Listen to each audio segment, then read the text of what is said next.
warahmatullahi wabarakatuh. Apa kabar sahabat Dimsum? Kembali lagi di channel Dimsum.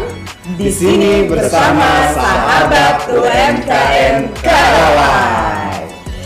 Di kali ini Dimsum akan menghadirkan Bapak Haji Erwin.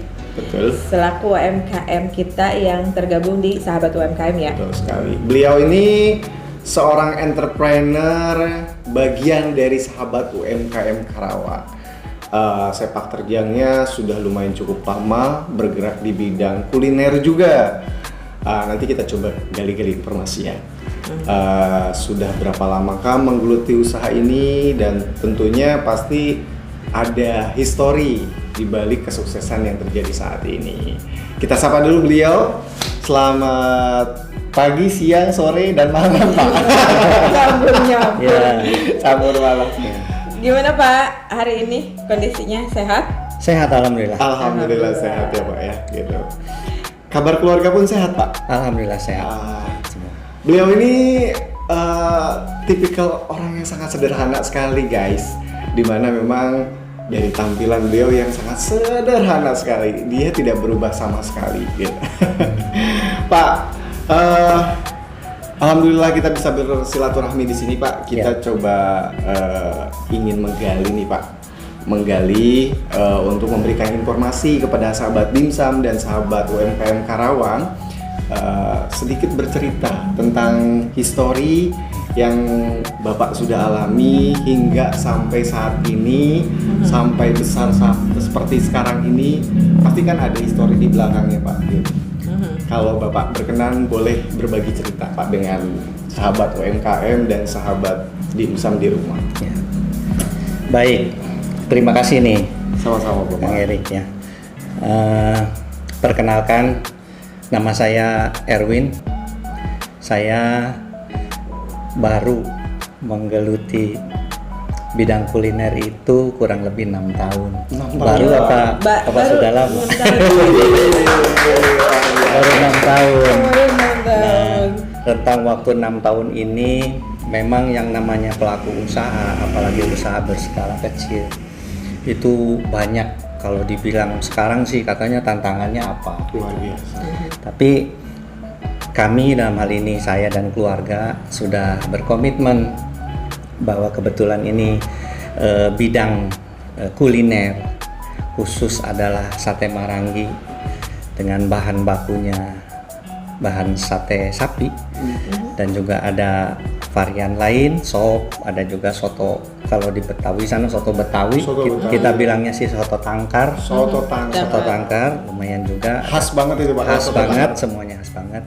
Dengan kita berani mengedepankan bahwa produk yang sate marangi dari keluarga kami adalah sate marangi dengan ciri khas yang berbeda. Satenya empuk gitu. Terus ya cita rasanya beda dengan kebanyakan sate yang lain. Tapi prinsipnya ya sama, sate aja gitu. Hanya cita rasanya yang membedakan. Judulnya sama ya Pak? Sate marangi, khasnya aja yang sama cita rasanya ya. Nanti ada kan di depan itu biasanya dari ramuan acar, kemudian dari racikan bumbunya ada sambal kecap di sini khasnya. Kalau di tempat lain ada juga yang memakai sambal kacang, dan macam-macam. Di kami itu khasnya sambal kecap dengan varian rasanya yang ada sedang, kemudian ada yang pedas bagi mereka yang senang pedas, itu aja. Mohon maaf nih Pak, kalau memang untuk sate marangi ini memang hanya daging sapi saja yang dipakai, atau memang ada juga daging, kan kalau sate yang lain itu ada apa sih, daging ayam gitu kan, daging domba gitu kan. Apa memang hanya khusus untuk sate sapi aja? Iya, yang kami dilakukan di tempat saya ini kebanyakan memang kita khasnya daging sapi. Kalau sate kan biasanya ada penyedap itunya dari sisi lemak. Itu tetap lemak kita pakai, cuman sedikit gitu. Kemudian bagaimana dengan ada misalnya permintaan satenya dari bahan kambing ataupun dari bahan ayam. Sepanjang itu pesan dan lead time-nya biasanya 2 hari sebelum dipesan, itu kami sudah mendapat ordernya lah. Itu kami siap. Kami sajikan bisa. Kemudian misalnya sambalnya ingin sambal kacang, kami pun bisa membuatkan gitu. Ada contoh beberapa yang sudah pesan ke kita itu sampai 4.000 tusuk. Kemudian tadi ada pertanyaan ya Kang Erik, itu sudah berapa lama? Tadi saya sampaikan sudah 6 tahun. Apa sih suka dukanya? Yang namanya pelaku usaha mikro, dan kita memang dari awal nih Kang Erik punya semacam satu semangat lah, bagaimana caranya supaya kita bisa minimal survive minimal. Karena kebetulan 2 tahun kemarin kita kan kena dampak daripada pandemi ya, semuanya Pak. Semua kena dampak gitu. Semuanya kami baru tertatih-tatih, baru mau tumbuh katakanlah seperti itu, tapi dihadapkan dengan wabah, musibah semua.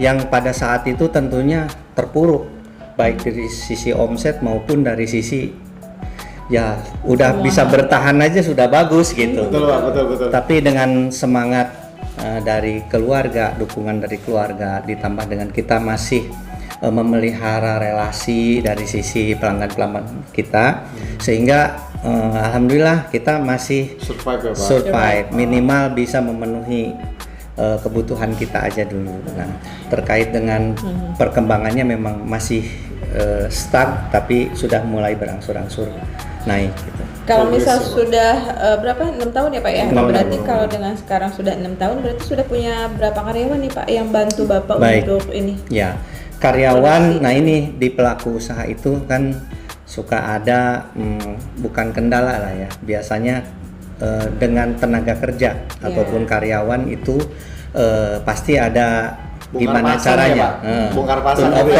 turnover tenaga kerja ataupun karyawan. Karena terus terang Kerawang ini kebetulan kan kota industri. Semua itu orientasinya adalah UMP Kota Kerawang yang di angka 4, sekian gitu ya. Jadi bagaimana caranya? Nah, tentunya kami kalau bisa meng-hire tenaga kerja ataupun karyawan itu secara ekspos tentunya sangat mudah. Tetapi kan perkembangannya kita harus sesuaikan dengan omset kita ini di angka berapa, kemudian kapasitas produksinya cuma sampai berapa kan begitu. Akhirnya kami sadar diri ke sana, sehingga kami memberdayakan semua anggota keluarga yang ada di saya. Semua totalnya 5 karyawan beserta keluarga 5. Istri saya kebetulan yang memang produsen yang turun temurun usahanya dari sini. Saya sisi bantu untuk support ke masalah marketingnya dan juga ke pemenuhan relasi. Seru loh Pak, kalau satu keluarga satu keluarga saling bersinergi di satu usaha itu luar biasa. Karena memang saya pernah merasakan sendiri gitu Pak, ketika kita usaha dibantu oleh keluarga itu luar biasa. Apalagi kalau suami istri ya, itu disebutnya juga couplepreneur. Betul. Cara gayanya couplepreneur nih. Sahabat yang sama. Nih Pak Haji ya, kalau misal 6 tahun, berarti media pemasaran apa nih yang dipakai? WA kah gitu, atau keluarga kah, atau IG atau Facebook? Apa sih yang dipergunakan Pak Haji untuk bisa mengembangkan usaha ini? Baik. Jadi untuk strategi marketing ataupun media yang kita jalankan itu karena trennya sekarang kita berbasis online, kemudian ada medsos lah ya. Jadi sudah online ya Pak. Jadi gaptek banget sih kagak itu, tapi kita coba menyesuaikan. Kebetulan anak-anak kan sekarang udah pada ini semua ya. Pinter-pinter, bahkan mereka yang bikin ini, bikin itu. Saya sih sebenarnya tadinya, waduh gimana ya gitu, karena saya fokus ke masalah yang penyajian dan juga produksi.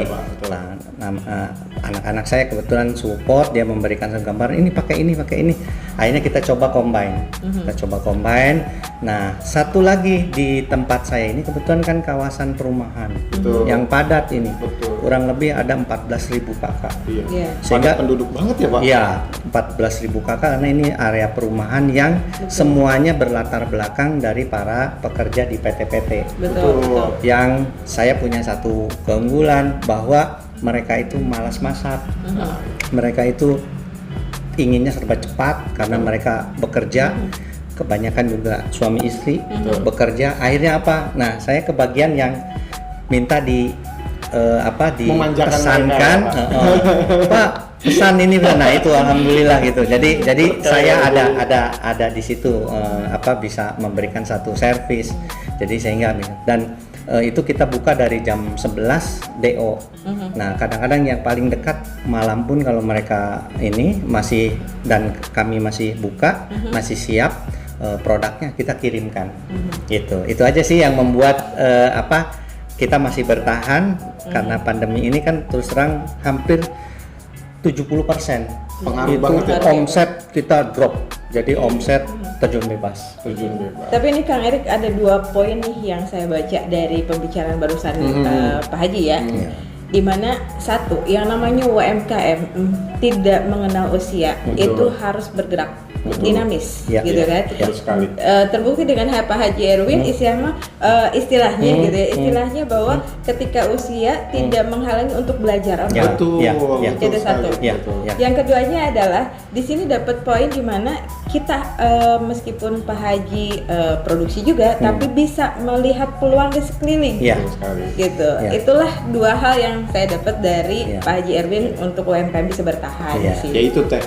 Kalau seorang entrepreneur biasanya pemikirannya sudah menjalur ke sana gitu, baik dari sisi marketing dan lain-lainnya.